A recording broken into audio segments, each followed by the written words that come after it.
Another clap? Another clap? Yeah. Cool. Welcome to the first episode of this brand new podcast that is so new it doesn't even have a name yet. Tentatively called All My Friends Have ADHD. All my friends have ADHD. All my friends have ADHD. All my friends have ADHD. All my friends have ADHD. Because all my friends have ADHD. And as someone with ADHD, I love hearing about how the brains of other people with ADHD work, especially people I admire. And having gone on my own ADHD journey and still going on it and trying to understand my brain better, it just helps me to hear about other people's journeys. So today, for our very first guest, we have a very special Anand Varma. He's an incredibly talented National Geographic photographer who has produced some of the most innovative and mind-blowing work. He combines science and photography to show nature, everything from parasites to bees to jellyfish, in ways that the world has never seen before. We're actually both here in DC for the National Geographic Storytellers Summit. It's basically the one time a year we get to see each other. And we're here at the Eaton Radio studio, so thank you to them for hosting us. So first of all, Anand, thanks for being here. Thank you, Laurel. Yeah. So I made a bit of an intro, but I would love to hear in your own words what you do. Well, I call myself a science photographer, and what that means is I sort of combine my background, my academic training in biology with my sort of creative pursuit in photography. I try to use photography to communicate science, but also as its own scientific tool to investigate the world. And what are you working on right now? I am working on a long-term project to try to photograph what happens inside a chicken egg. Oh. The development of chickens inside an egg. It's about 3 years into that project right now. And how's that going? It's going really well, actually. I made some progress the first year. I kind of hit a wall, tried some other projects, and finally this past few months have picked it back up and made really interesting progress. And I think excited to where it's going. How does one photograph inside an egg, if you can tell us? There's two approaches. You can either cut a hole called a window. You can window a chicken egg, and so you can sort of peek inside. Or you actually can transfer the contents of an egg into a different container entirely. So you can use an artificial vessel to raise the embryo and look at it through transparent plastic or glass That's materials. insane. It's pretty wild because an egg does not look like a chicken, and it becomes a chicken somewhere through in the process. And seeing that happen, seeing like a half egg, half chicken Frankenstein monster is pretty interesting. Have you ever had balut? I haven't. I have not. Yeah. For those who don't know, that's a Filipino delicacy, which is a fertilized, semi-developed chicken egg, which is part chicken, part egg. I've had it. It's kind of what you would expect. It's like an egg, a boiled egg with bits of chicken in it. Seeing the live version is pretty wild. Right. And I guess you're trying to keep it alive Yes, the whole time, right? yes, That's yes, cool. yes. So how did you get to where you are now? I tried to become a scientist, and I think I realized I didn't have the right kind of attention span to stay in a lab and to gather and process data, and I didn't really know how else to pursue my childhood love of adventure and nature other than pursuing a scientific career. I thought that was the only way that I could have a life outside and a life learning about the natural world. And then kind of by accident, I got a job as a photographer's assistant, and all of a sudden I realized there's this other modality of learning about science, and it actually got me all of the things I wanted out of a scientific career. It was like I got to work on a different thing every few months. I got to travel the world and like see weird animals and then talk about it to my friends and to the public. And so it sort of checked all of the boxes that I wanted out of a science career. And so I pivoted to that. And then in the last few years, I've sort of pivoted back, trying to kind of weave the science back into my work as a photographer. Right. So you said you realized you didn't have the requisite attention span. Is that something that was clear to you at the time, or is that something you can say in retrospect? I don't know exactly the language I used in my own mind at the time, but I could tell it wasn't the right fit. I was working in labs, I was doing field work, and it just felt too monotonous. It was like, I knew I could do hard work, and I knew I could do boring things, and I knew I could accomplish complicated things, but there was something that just wasn't rewarding on the right time scale for me. And it was like, I don't know if I'm going to really thrive in this environment. And I knew I wanted to learn about the world, but I just thought, like, this just seems boring. And it feels like, I'd have to do boring stuff for many years, and maybe then there would be like little bits of reward for that.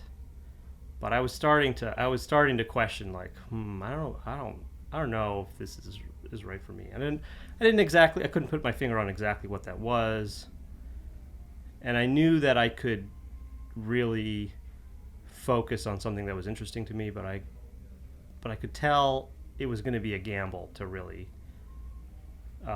commit to grad school and find something that was going to like hold my attention for 5, 6, 7 years, much less a career past. Yeah. I mean, that seems quite self-aware to me, because in my life, when I think before I realized I had ADHD and there were things that I wanted to do or thought I should be able to do, I kind of just felt like, it would be on me if I couldn't do it. That there's something that I need to adapt to whatever is asked of me. Whereas it sounds like you were kind of like, like this path is probably not what's best for me. I think I only figured that out because I was exploring a parallel option. I think I would have just sucked it up and tried to grind it out, but all of a sudden this other door opened, and in real time I could sort of compare the two paths. And so I was working for this photographer. His name is David Lischwager. He was doing National Geographic magazine assignments, and I was still in school to be a biologist. I was still planning on going to grad school, and so I was like literally in the field with David while completing classes online and trying to compare, like, okay, am I going to do this for another year and then go to grad school, and like, how is my life now compared to what my friends in grad school are? I had this like period of 2 or 3 or 4 years of transition where I was still kind of looking back and forth and being like, am I ready to give up on my childhood science dreams?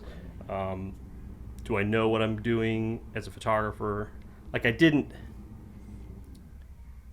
I kind of had to figure that out in real time, and I had this extended transition period to do that made that less scary. Right, yeah. So you said at the time you couldn't quite put your finger on it about how you needed something, why you needed something with more immediate reward. Can you put your finger on it now? Oh yeah. I mean, I think knowing that I have ADHD now makes so much of my life make more sense. Yeah. Yeah. Well, if I recall correctly, yes. We were sitting next to each other. Was it an Explorers Festival or a Storytellers Summit? I actually can't remember. Yeah, me neither. I'm pretty sure it would have been Storytellers Summit. So it would have been exactly 2 years ago. Right, Here yes. in DC. Yes. I missed the last 2 Storyteller Summits. So I think it was 2 years ago here. Yeah.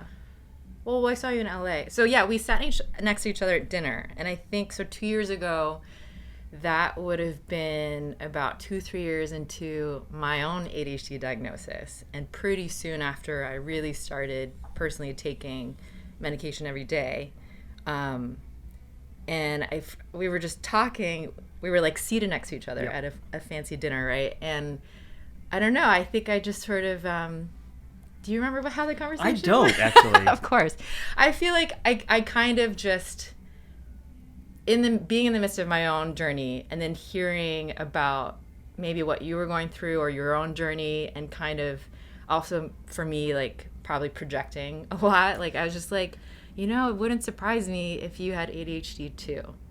And I think in general, I've realized like a lot of my friends have ADHD because we just like sort of attract each other and we get along, right? We have just like this innate ability to be on each other's level, chaotic level. And secondly, like at these Nat Geo things, we all lead pretty unconventional, non-traditional careers. We're doing things that are sort of unique and out there. So it wouldn't make sense that would draw people who might have something like ADHD. So we had that conversation, and then I had no idea the impact it had till I saw you at the following Storyteller Summit, and you're like, by the way, yeah. So tell me about that conversation was a pivotal moment in my ADHD journey. So I think the background prior to that point is that my older brother and sister were diagnosed as kids. Both my parents were never diagnosed, but were diagnosed by my older brother and sister as definitely having ADHD. And so I always thought of myself as the one in my family who didn't have it, because I was comparing myself to them, and I'm different than them. And each of them are different from each other as well. And so I had that reference point.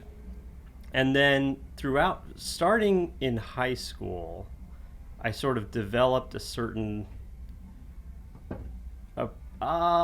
habits, strategies for like getting through exams and homework and papers, and that translated to my work as a photographer too, which is just like totally deadline driven, staying up, like procrastinating, staying up till 4 a.m. the night before I had to get on an airplane or before a paper was due.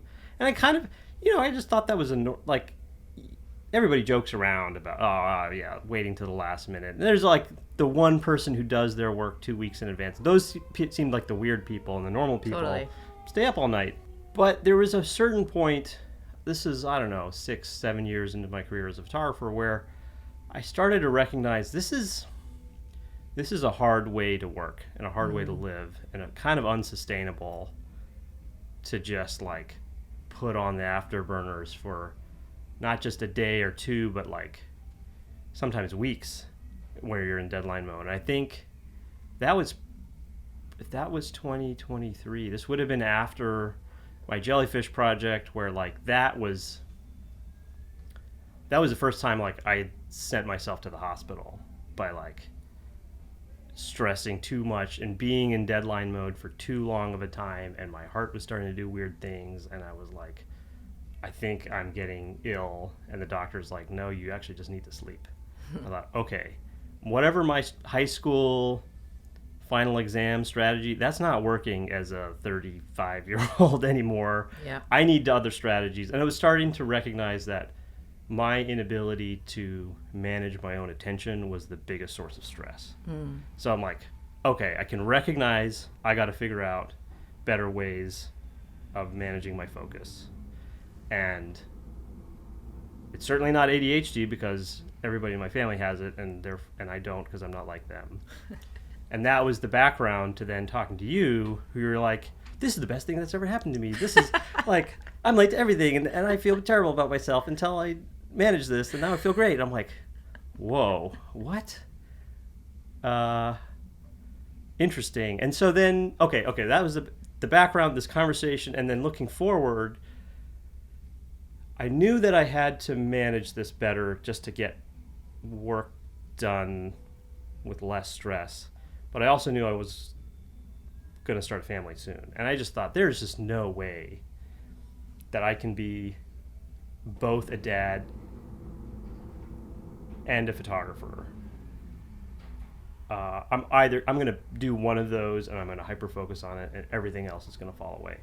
And so it added some urgency to needing to find a solution. I was like, I am just going to, either my career is going to fall apart, or you're going to fall apart. Or I'm going to not be the parent I want to be, or I'm going to be like crushed in between these two forces. So like, I need better strategies, and all of a sudden you sort of handed me a pathway, and I will say I didn't take it immediately, and it took, actually I had a similar conversation to another explorer, Julia DeMarinas, who had a similar story of just like, I just found out I have this, and this is changing the way I think about it. I'm like, okay, I'm going to get tested. I'm going to get tested and see. I think I need help, because whatever my own like homespun strategies for getting myself in the mode to think and work are just not working. And the one of the clearest signals of that was working on my book. So Invisible Wonders, like it's mostly it is a coffee table book, so there's not that much writing in it. But I had to write the chapter introductions, and that was such a painful process. Yeah. Wait, real quick, just to talk about the book. So explain what the book is. Oh, okay. Well, quick self-promotional. Quick aside. Invisible Wonders is a compilation of what I think are the best science images today. And so I went through and thought about how can photography show us what our eyes can't see? And I kind of created different categories of size, time, light, and focus, actually, as different ways in which cameras can show us the world in new ways. And so there's a part of that is my own work, and the majority of it is work that I've curated from photographers around the world. So it's part of that. And this is for National Geographic. Yeah, this is published by National Geographic. And so part of that book project was writing chapter introductions that kind of set the theme for that chapter. And the process of writing was so difficult and so painful. It was like the whole book is maybe 10 pages of text. And I remember like the strategy that I would come up with for just trying to write this. I missed every single deadline, and the editor was yelling at me, and we like couldn't redo some of the captions that I hated because I spent too much time writing this text. And so I would have this ritual of like I would wake up and I knew I couldn't talk to anybody. I couldn't look at my phone or my internet or my email.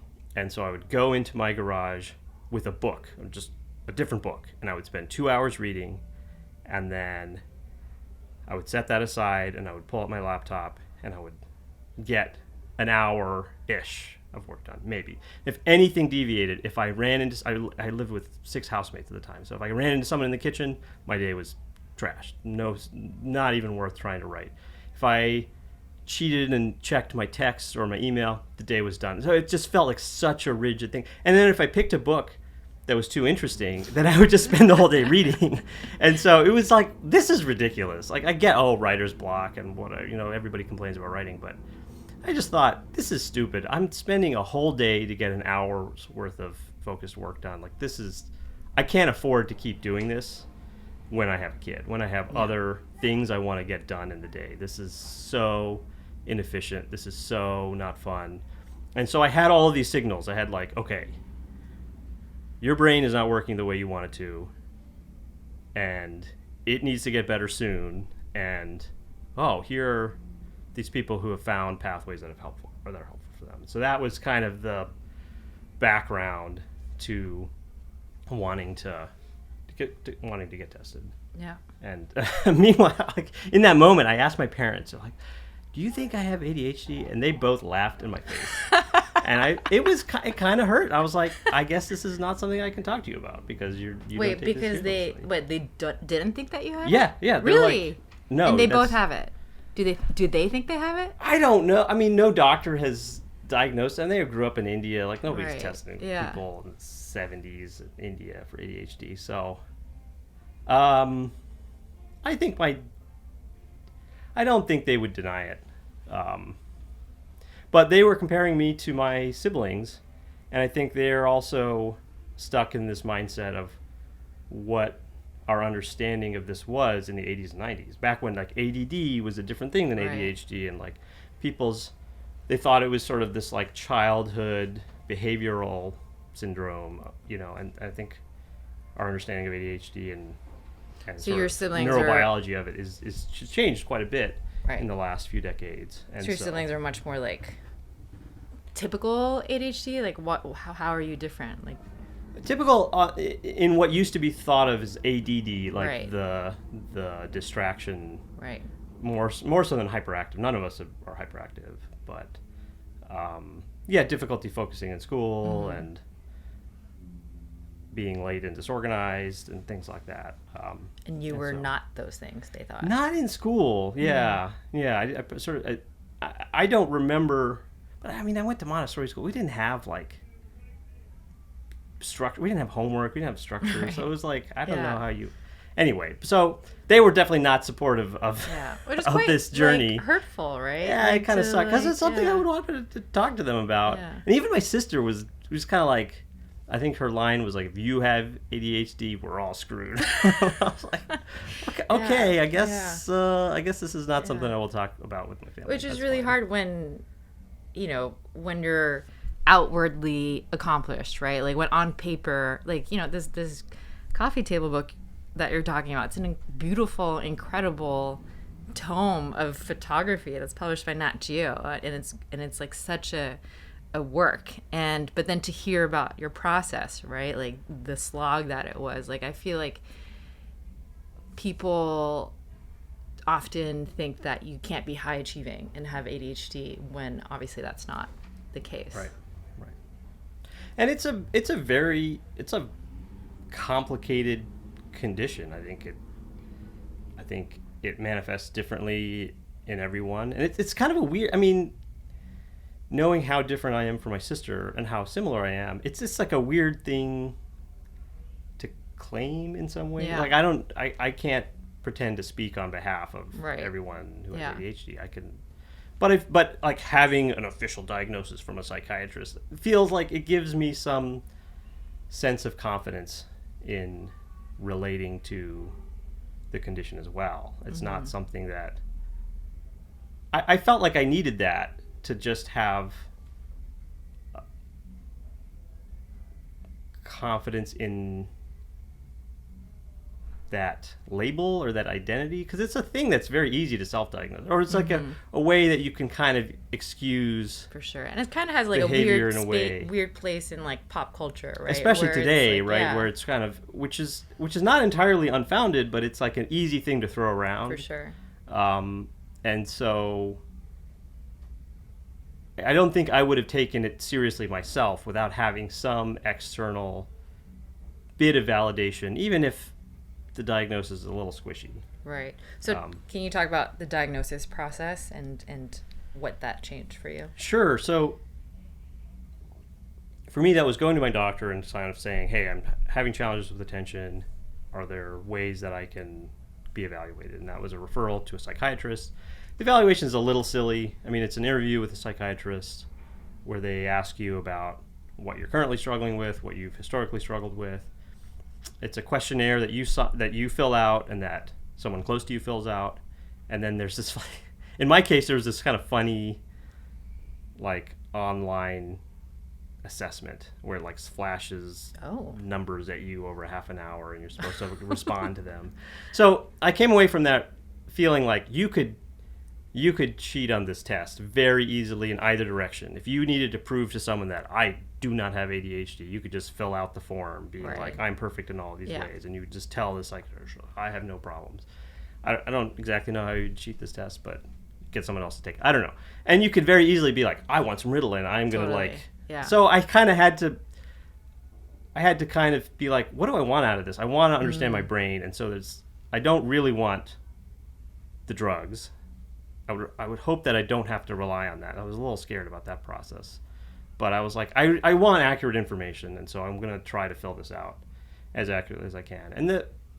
And what she came back with was like, you're sort of borderline, because historically you've had to have shown symptoms since childhood, and you don't seem to have recollection of the same challenges as a kid.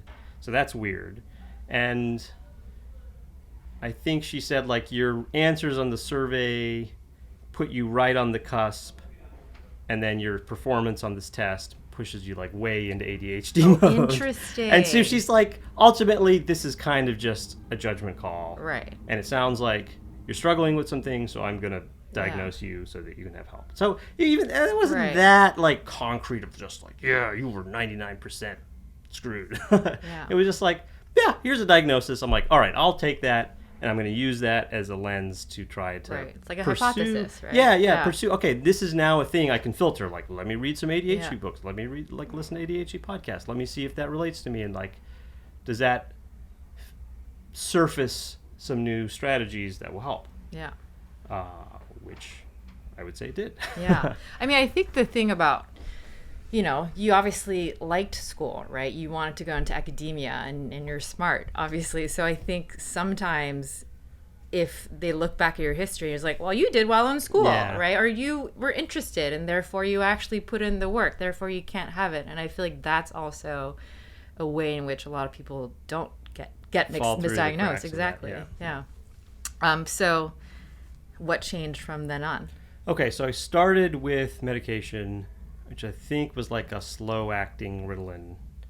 And I tried, I don't know, 4 or 5, 6 days of it. And I could feel more energetic. Like if I was doing dishes, I would do them faster. If I was packing for a trip, I would pack faster. But it didn't, which, I mean, that's not nothing, because there's plenty of times I would just space out in the middle of doing dishes, and it would take me 2 hours. So I'm like, okay, there's certain stuff that is happening faster, but I was like, I don't know that have better ideas, or like I'm able to do email faster. I'm like, I don't. And on the flip side, it was starting to mess with my sleep. So even though I was taking it at 7 or 8 or 9 in the morning, it was like I was having trouble falling asleep till 1 or 2. I'm like, I don't know. This doesn't seem worth it. Yeah. And so I went back to the psychiatrist, and they're like, okay, that's normal. Like, there's a few different approaches. There's different kinds of medications. You can try different doses of it. And I tried a couple, and I guess I kind of didn't want it to work. I was like, I am going to be screwed if the only way that I can be functional is if I'm taking drugs every day. Like, that worries me. Why do you think that is? That's just my approach. I don't know. That was my attitude about having to, like, rely on external substances. Like, what if I run out? I'm just, like, not going to be able to think. Those are not fair assumptions, but I was like, ooh. I wanted to try it. I was like, I am willing. Right. If that is going to make my life better, I'm going to do it. But it would be nice if I didn't have to rely on it. And so when it wasn't working that well, I wasn't that motivated to follow every different pathway on the medication front.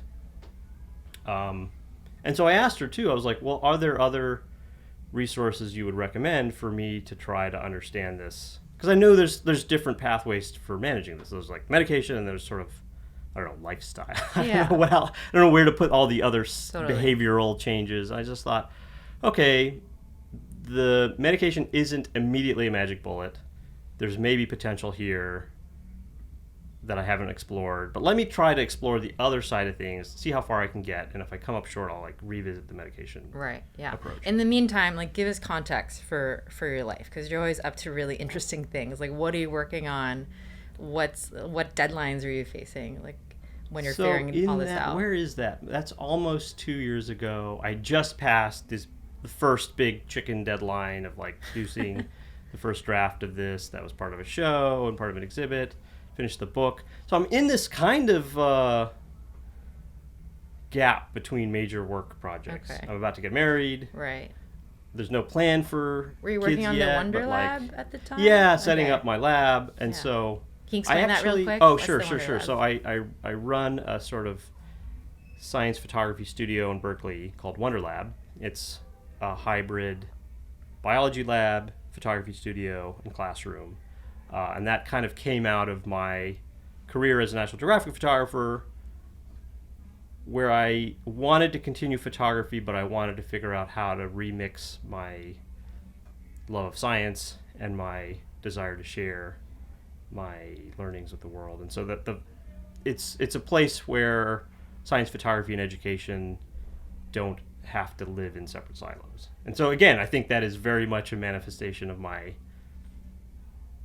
ADHD self. Like, I want all the things. I want to be able to switch modes. I want to be able to like switch from putting my engineer hat to my photography hat to my educator hat, and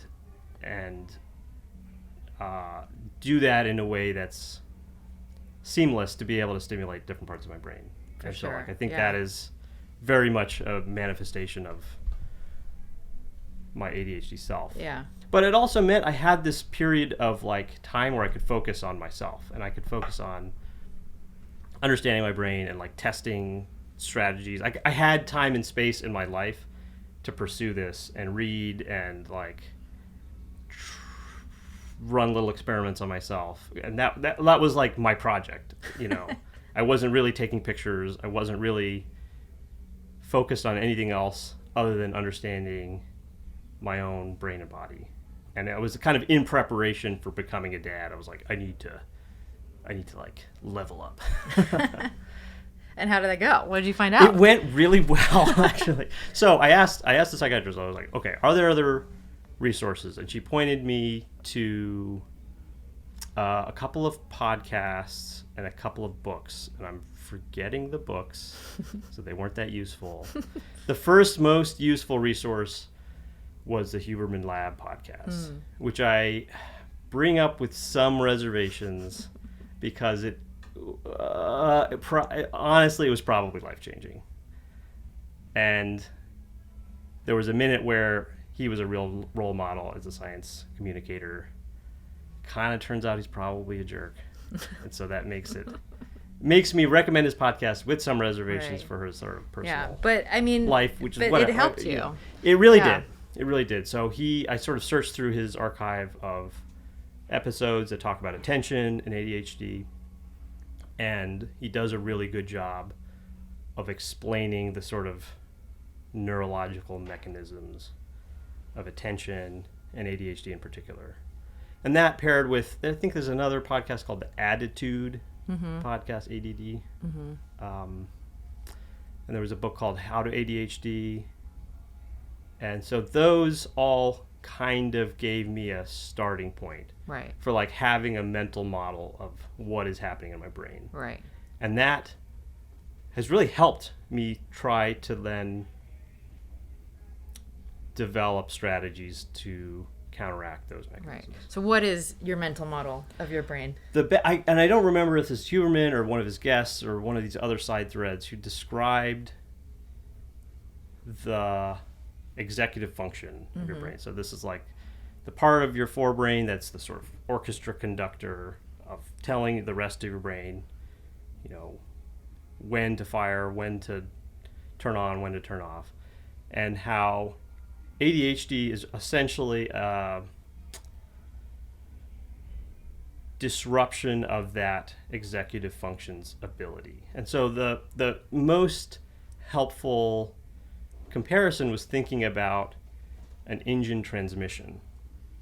And so if a transmission is in charge of like transitioning between different gears, so you can go uphill, you can go downhill, you can kind of do different kinds of work.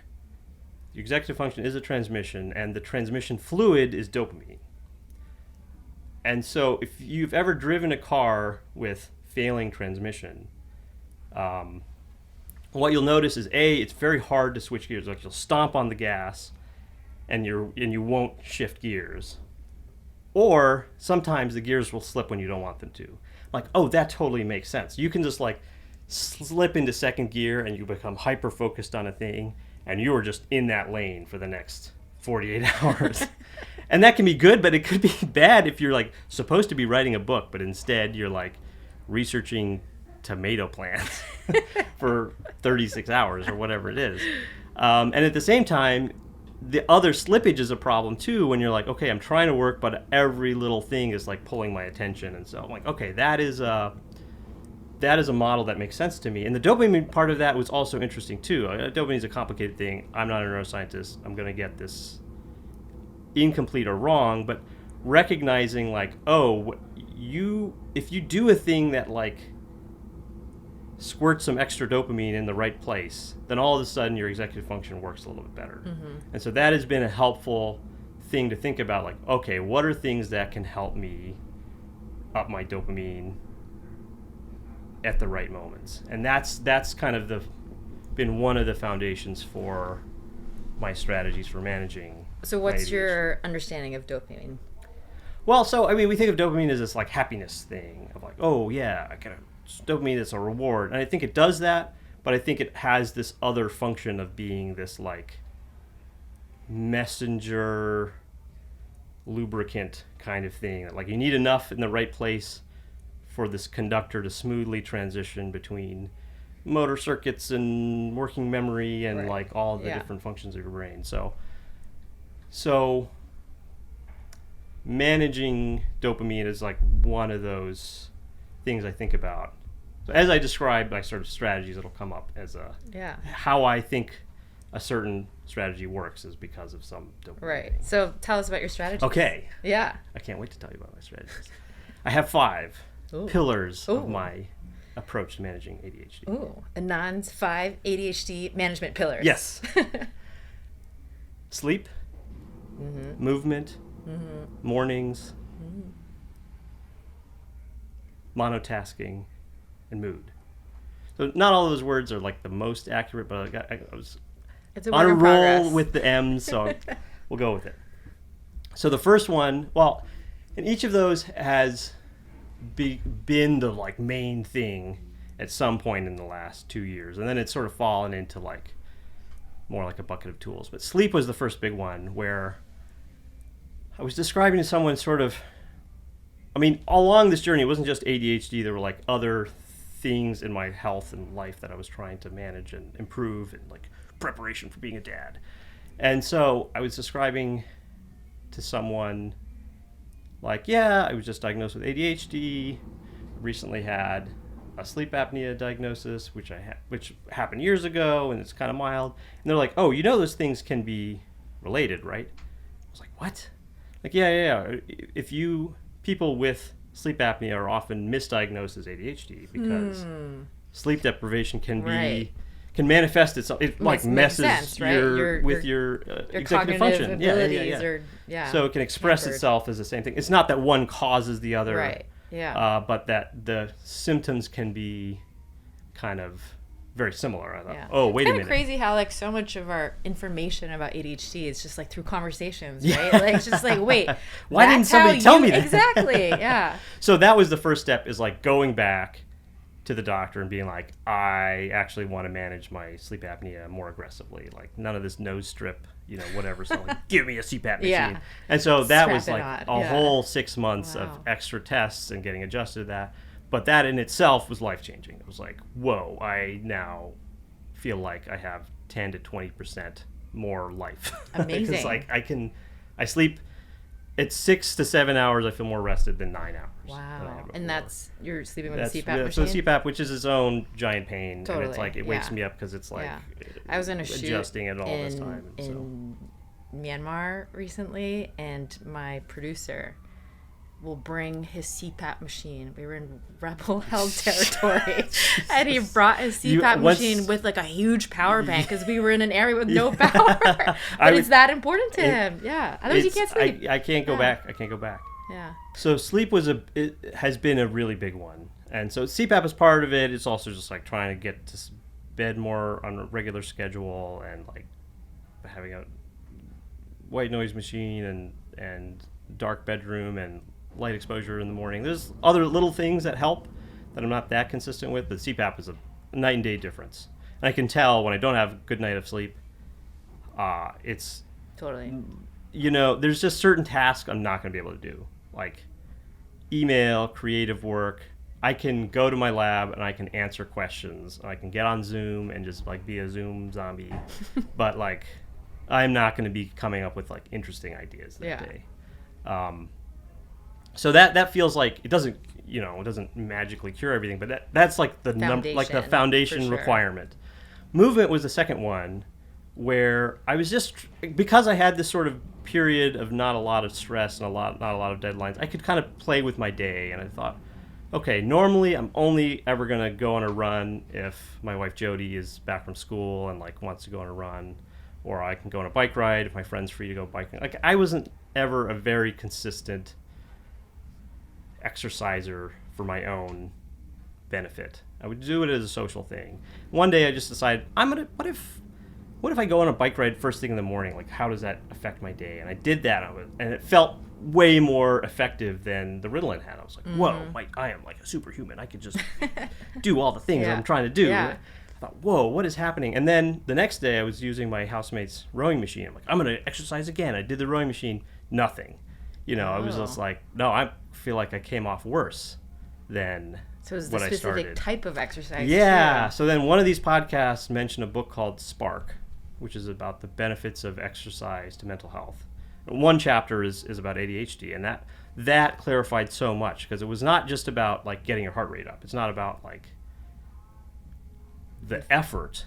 It's about doing complex movements that require your executive function to like practice its ability. I didn't realize. Yeah, so dance or rock climbing or mountain biking or trail running, where you're having to switch between balance and vision and muscle activation.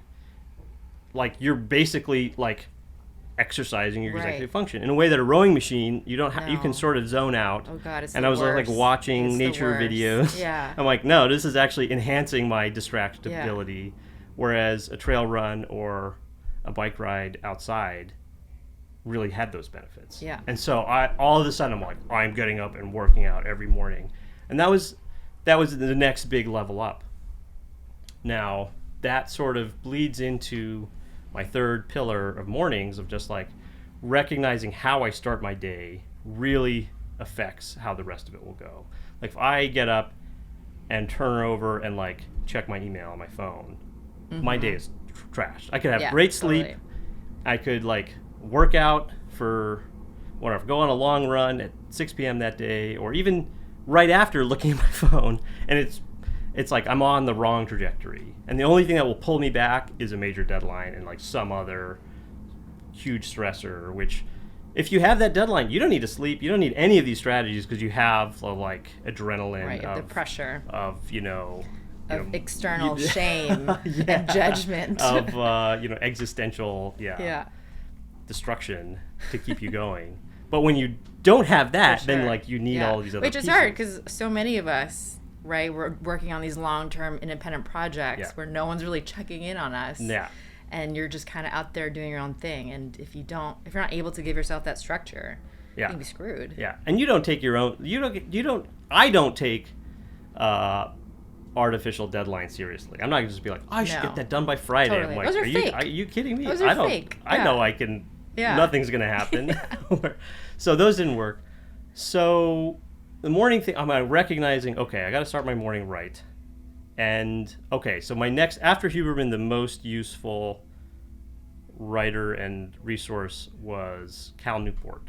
He has 2 books that were very helpful: Slow Productivity and Deep Work. And he's I don't think he mentions ADHD once in these 2 books. That's not the lens that he's working through. It's more of like, today's busy, distracted world. Like, how can you do meaningful work? And so I read his 2 books. I said I read, like, listen to audiobooks. That counts. That counts. Listen to audiobooks. I have one of his books downloaded. That's much easier for me to manage than reading a paper book. Because you get to do things while you're listening. Yeah.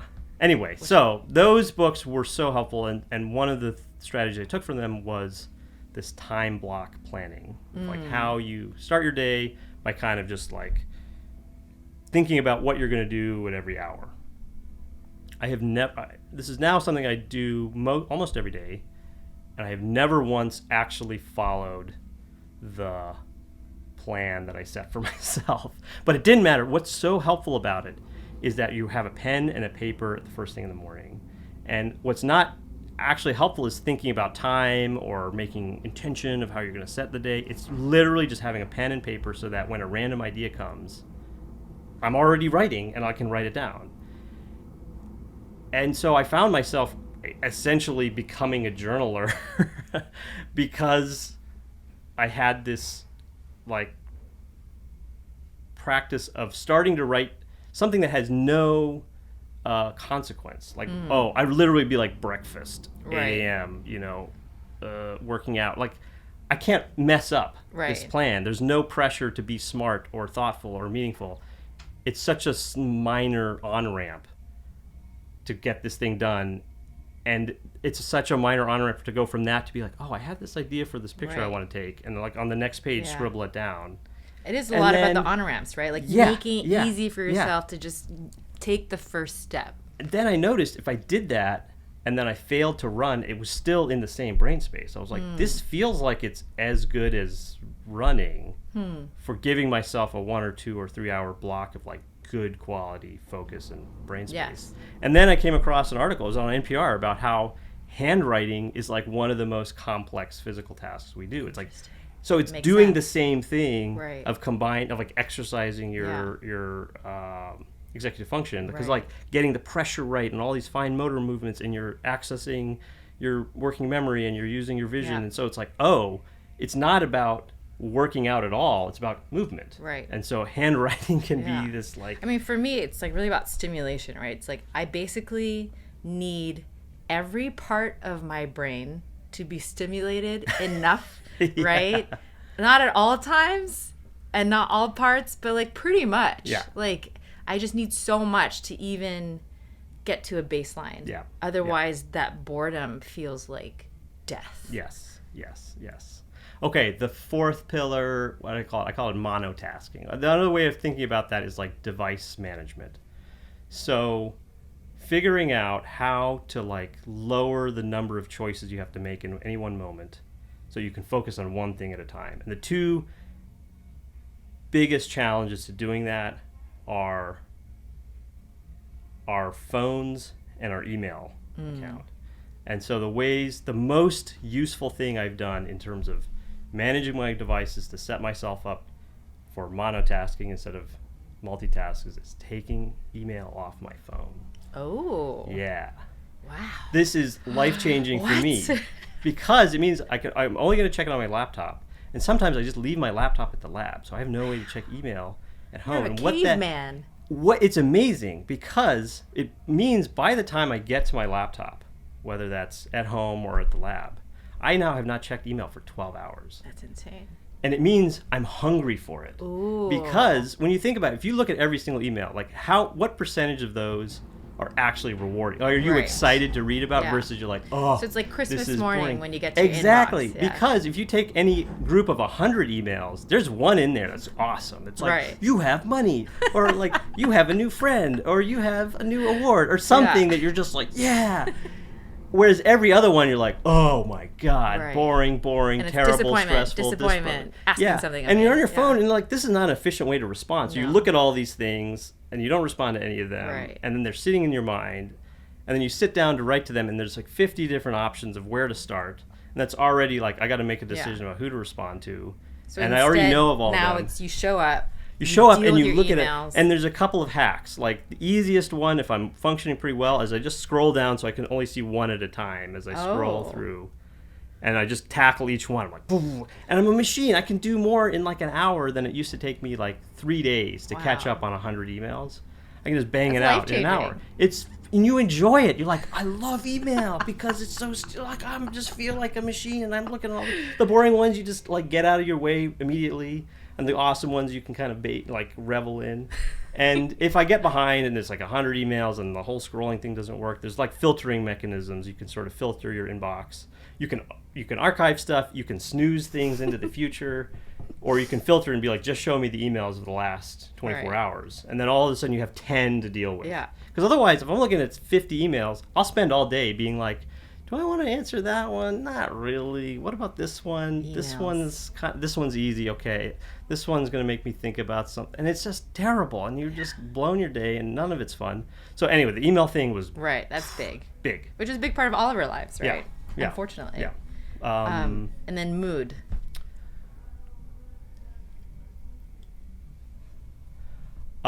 Um, I'm gonna just to finish the monotasking thing. I know we're running out of time. No. But there's an important part of this. So there's the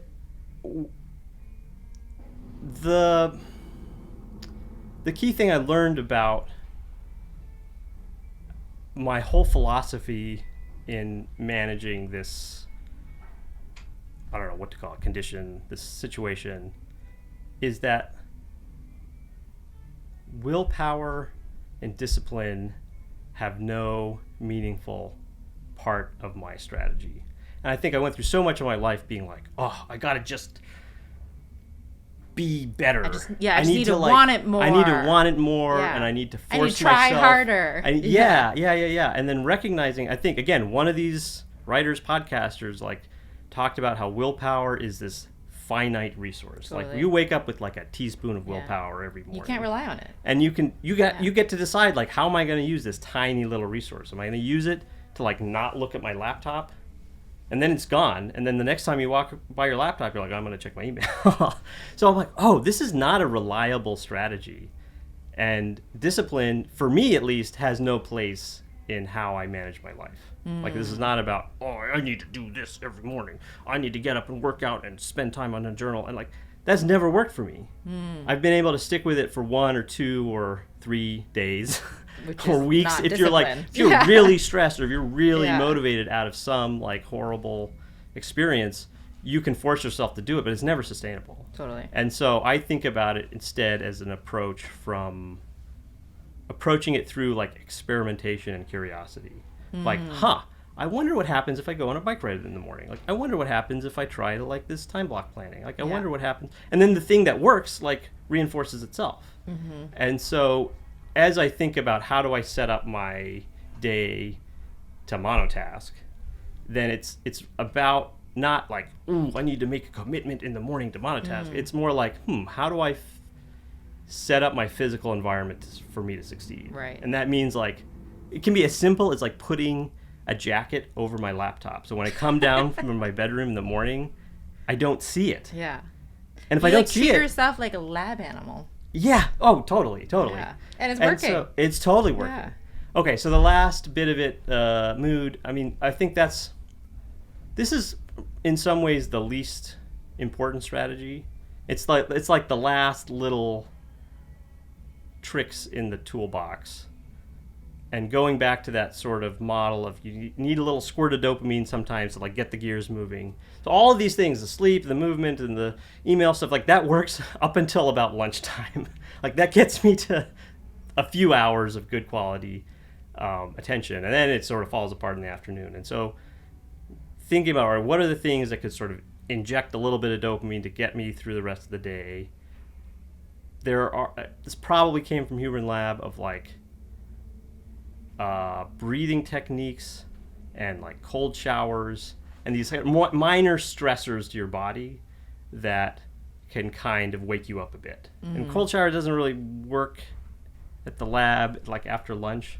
So I've tried Wim Hof breathing, which I think it just, like, freaks your body out a little bit. I mean, you just get a bit high. Yeah, you're like, wait, totally. Am I dying? Yeah. You're just like, okay, I am ready to focus again. So that's been an interesting little hack when I'm like, I need to take a picture today and it's 2:00 and I'm kind of drifting. Right. So either I can try to do a little exercise or I do one of these little hacks. And it's like, it's not as important as sleep and movement and morning routines, but they're like little things that you can sort of bump up your ability. Right. And for those who don't know, Wim Hof method is a type of breathwork technique, right? Where you basically, from my understanding experience, you, like, hyperventilate and like put yourself in a hypoxic state, and then it does things to your brain and you feel kind of high and kind of better. Cyclic hyperventilation. Yeah, you hyperventilate and then you hold your breath. It's very dangerous to do around bodies of water or while driving. Right, yes, 100%. It could be dangerous if you have heart conditions. Down in like, a you safe should room. Do it safely. But it can be a little boost of adrenaline when you need to focus. I mean, I liked what you were saying before about motivation and willpower and discipline, because I feel like it's really easy when you have ADHD and you are ambitious and are, wanting to be high achieving. It's so easy to be so hard on yourself. Yeah. And that is such a dangerous trap and can lead to a horrible negative spiral, right? It turns out to not be useful at all. Totally. Yes. Yeah. And that's been Yeah. my approach too, where I'm like, it's just it's just not practical Yeah. to be hard on myself. Like, regardless how I actually feel about myself, it's actually counterproductive to be anything but kind and patient with myself, which is And curious. yes, I would say. 100%. Yeah. And like asking yourself, what does this feeling mean? Yeah. Why am I feeling like this? And yeah, well, thank you so much. Obviously, I could keep talking forever. On the final note, what are you working on that you're excited about, or what do you have in the pipeline that you can tell us about?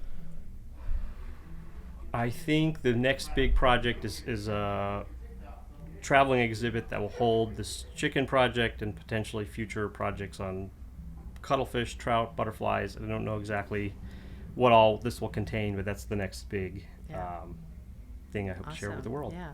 Actually, one last thing, because I know if I were listening to this, it'd drive me crazy. You mentioned the jellyfish project. Real quick, what was the jellyfish project? Jellyfish, I was breeding jellyfish in my garage to try to show the wackiness of their life cycle. And doing that in my garage is what really inspired me to start Wonder Lab and to be able to have this interdisciplinary space to explore science and wonder. Amazing. Thank you so much. That was a lot of fun. Thank you to everyone here. Thank you to Maria Chan for producing. Thank you to Callie Broadus for filming. Thank you to Andrew Grant for being our sound engineer. Thank you to Eaton Radio for hosting us in this beautiful space. And thanks to Nat Geo for bringing us together. Absolutely. And sparking these conversations. Till next time. All right, Thanks. see ya. All my friends have ADHD. All my friends have ADHD.